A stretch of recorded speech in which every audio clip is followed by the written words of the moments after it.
خطاب رضی اللہ عنہ کی شخصیت، ان کی زندگی واللہ العظیم حرف حرف پڑھنے سے تعلق رکھتی ہے۔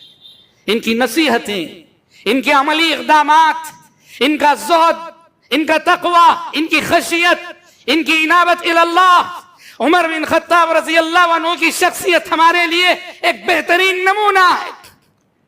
آخرت کی جواب دہی کا احساس، حضرت عمر کا یہ جملہ محدثین نے نقل کیا ہے۔ حضرت عمر فرماتے تھے تصور آخرت کہ انسانوں اس دنیا میں رہ کر کہیں اس دنیا کے فریب اور دھوکے میں مبتلا نہ ہو جاؤ، اسی دنیا کو سب کچھ سمجھ نہ جاؤ، اصل زندگی وہ ہے جو آنے والی ہے، اور یہاں تمہیں ایک مقصد کے لیے بھیجا گیا۔ کیا نصیحت کرتے تھے حضرت عمر؟ حاسبوا انفسکم قبل ان تحاسبوا وزنوها قبل ان توزنوا۔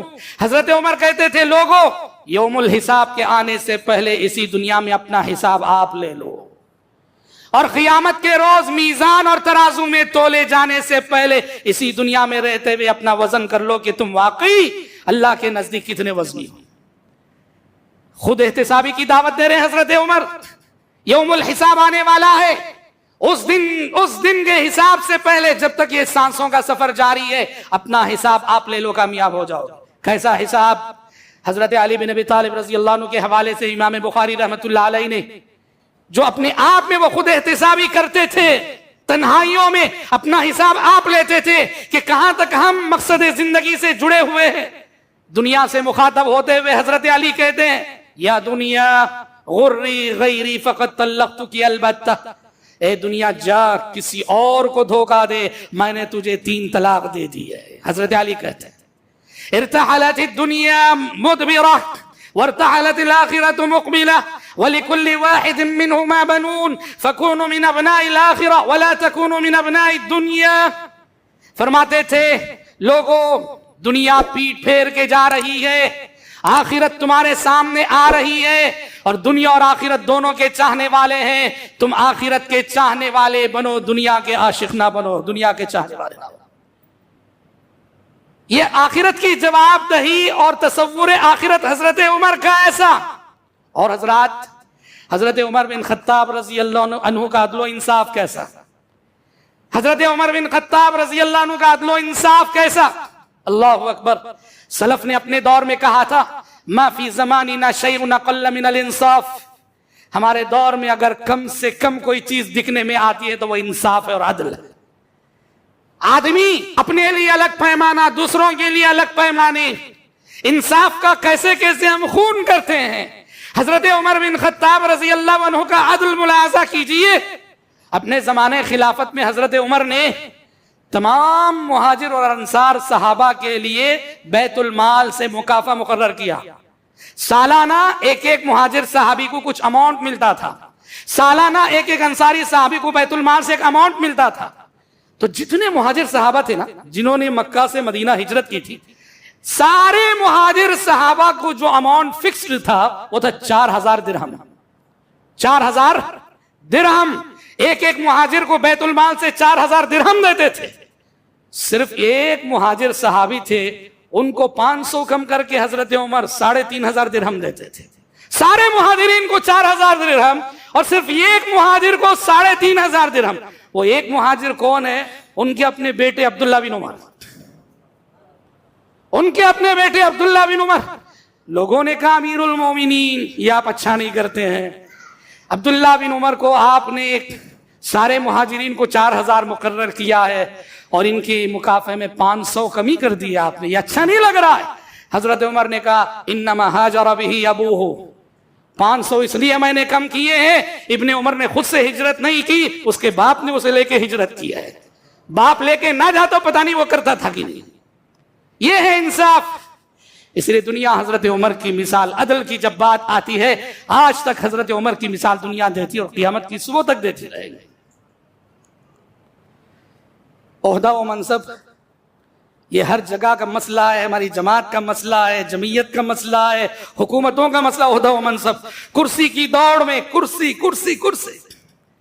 حضرت عمر بن خطاب رضی اللہ عنہ دیکھیے خلیفہ بن گئے، جب ان کے سامنے ان کی زندگی کے آخری ایام میں یہ مشورہ آیا، لوگوں نے مشورہ دیا امیر المومنین اپنے بعد کوئی ولیعہد مقرر کر دیجئے کہ آپ کے بعد جب آپ دنیا سے رخصت ہو جائیں گے کسے خلیفہ ہونا چاہیے، ایک ولیعہد مقرر کر دیجئے۔ اچھا پہلے تو یہ مشورہ آیا کہ ولیعہد مقرر کر دیجئے، پھر دیکھا کہ دوسرے بعض صحابہ مشورہ دینے لگے کہ امیر المومنین ہمارا مشورہ ہے اپنے بعد ولیعہد کے طور پر اپنے بیٹے عبداللہ بن عمر کو جو ہے نافذ کر دیجئے، یہ وصیت کر دیجئے کہ آپ کے بعد عبداللہ بن عمر خلیفہ ہوں گے۔ حضرت عمر جو آخرت کی جواب دہی کے احساس سے تڑپ رہے تھے، انہوں نے دیکھا یہ بار خلافت جو میں اپنے ناتواں کندھوں پہ اٹھا لیا، اب میرے بعد میری اولاد کے کندھوں پہ یہ امانت آنے والی ہے۔ ڈر گئے جب کرسی کے لیے، خلافت کے لیے لوگوں کی زبان پہ عبداللہ بن عمر کا نام آ رہا ہے، ڈر گئے حضرت عمر۔ عبداللہ بن عمر کی حیثیت کو گھٹانے کے لیے لوگوں کی نظروں میں حضرت عمر نے کہا، لوگوں تم کہہ رہے ہو کہ میں اپنے بعد ولیعہد کے طور پر عبداللہ بن عمر کو طے کروں؟ ارے جس شخص کو بیوی کو طلاق دینے کا طریقہ نہیں آتا وہ کہاں سے خلافت کی ذمہ داری نبھائے گا؟ حضرت عبداللہ بن عمر سے بھول ہو گئی تھی نا، پیارے نبی کی زندگی میں حالت حیض میں اپنی زوجہ کو طلاق دے دی تھی انہوں نے، حالت حیض میں طلاق دینا منع ہے۔ حضرت عبداللہ بن عمر نے حالت حیض میں طلاق دے دی تھی، پیارے نبی نے کہا رجوع کرو، بعد میں انہوں نے رجوع کیا تھا، سمجھ رہے؟ تو حضرت عمر دیکھیے جب دیکھا کہ میرے بعد اس عہدے کے لیے بیٹے کا نام آ رہا ہے، ڈر گئے۔ اب ابن عمر کی حیثیت کو لوگوں کی نظروں میں گھٹانے کے لیے کہ کوئی ان کا نام نہ لے، کہا جس شخص کو بیوی کو طلاق دینے کا طریقہ نہیں معلوم وہ کہاں سے خلافت کی ذمہ داری نبھائے۔ یہ ہے حضرت عمر۔ اور حضرات آپ جانتے ہیں کہ انہوں نے جب وہ حکمران بنے اور خلافت کی ذمہ داری نبھائی، کس احساس کے ساتھ اور کس ذمہ داری کے ساتھ نبھائی، ان کا ایک جملہ مورخین نقل کرتے ہیں، حضرت عمر کا ایک جملہ، وہ ایک جملہ کافی ہے یہ سمجھنے کے لیے کہ حضرت عمر نے عہدے کو کس نظر سے دیکھا اور کیسے سنبھالا۔ وہ کہتے تھے واللہ لو عثرت بغلۃ فی العراق لخشیت ان یسألنی اللہ عز وجل لم لم تصلح لها الطریق یا عمر۔ وہ کہتے تھے حضرت عمر کہ مجھے ڈر ہے کہ اگر میرے زمانے خلافت میں عراق کی کسی سڑک پر چلتے ہوئے خچر کو ٹھوکر لگ جائے، میرے زمانے خلافت میں عراق کی سڑک پر چلتے ہوئے کسی خچر کو ٹھوکر لگ جائے تو حشر کے میدان میں مجھ سے سوال ہوگا کہ عمر تمہارے زمانے خلافت میں عراق کی ایک سڑک پر ایک خچر نے ٹھوکر کھائی تھی، تم نے راستوں کو درست کیوں نہیں رکھا تھا؟ اس احساس ذمہ داری کے ساتھ عہدے کو نبھانے کے باوجود ڈر کتنا جانتے ہیں؟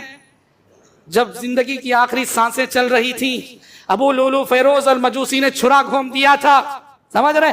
آخری سانسیں جاری تھیں اور سب لوگ آ کے دلاسا دے کے جا رہے تھے، کون سی سانس آخری ہو جائے پتا نہیں۔ اس وقت لوگوں نے بعض آنے والوں نے حضرت عمر کے سامنے ان کے کارنامے گنائے، امیر المومنین آپ نے تو یہ قربانی دی ہے، آپ نے تو یہ کارنامہ انجام دیا۔ اس وقت حضرت عمر نے کہا تھا لا لی ولا علی، کہا کہ لوگوں تم لوگ مجھے خواب دکھا رہے ہو، میری خدمات گنا رہے ہو، میرا احساس اور میرا دل اس وقت یہ کہہ رہا ہے کہ میں نے جو خلافت کی ذمہ داری اپنے ناتواں کندھوں پہ اٹھائی اور خلافت کی ذمہ داری میں نے سنبھالی، اگر کل حشر کے میدان میں یہ اعلان ہو جائے کہ عمر خلافت کی ذمہ داری کو نبھانے میں نہ اجر و ثواب کا مستحق ہے نہ عذاب و عقاب کا مستحق ہے، تو سمجھوں گا کہ میرا بیڑا پار ہو گیا، نہ مجھے ثواب ملے اس پر نہ مجھے عذاب ملے اس پر۔ یہ ہیں حضرت عمر۔